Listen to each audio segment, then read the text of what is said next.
என்ன ஏன் லேட்டு? அது வேற ஏன்ப்பா கேக்குற? என்னாச்சு? என் ஃப்ரெண்டு ஒருத்தன் குஷ்டு மட்டை ஆயிட்டான். அவன் எத்தனை வீட்டுல விட்டு வரதுக்குள்ள போதும் போதும் ஆகி போச்சுப்பா. எப்படிதான் இப்படி குடிச்சிட்டு மட்டையாகிற அளவுக்குலாம் விழுந்து கிடக்காங்களோ தெரியல. அதுக்கு என்னவா பண்றது? ஒவ்வொருத்தனும் ஒரு விஷயத்துல போத. ஒரு ஃப்ரெண்டு குடியும் குடிப்பான், இன்னொரு ஃப்ரெண்டு பொண்ணுக்கு முன்னாடி சுத்துவான், இன்னொரு ஃப்ரெண்டு பணம்னு சுத்துவான். அந்த மாதிரி ஒவ்வொருத்தரும் ஒரு விஷயத்துல போத. அதுக்கு என்ன பண்றது? சரி, உனக்கு எதுல போத?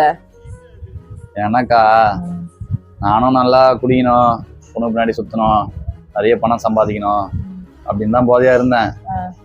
ஆனா இப்பெல்லாம் என் குடும்பத்து மேல தான்ப்பா எனக்கு போதை.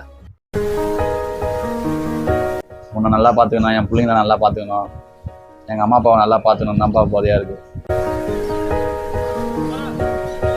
இப்படிதான் சந்தோஷமா வச்சுக்கணும், சிரிக்கிற மாதிரி.